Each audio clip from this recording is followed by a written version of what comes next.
جب تمہارے پروردگار نے فرشتوں سے کہا کہ میں مٹی سے انسان بنانے والا ہوں، جب میں اس کو درست کر لوں اور اس میں اپنی روح پھونک دوں تو اس کے آگے سجدے میں گر پڑنا، سو تمام فرشتوں نے سجدہ کیا مگر ابلیس کہ وہ اکڑ بیٹھا اور کافروں میں ہو گیا۔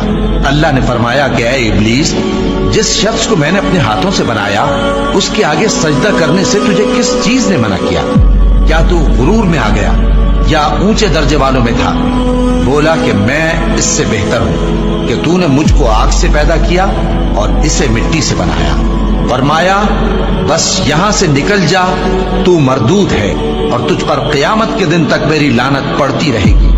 کہنے لگا کہ میرے پروردگار، اچھا تو مجھے اس روز تک کہ لوگ اٹھائے جائیں مہلت دے۔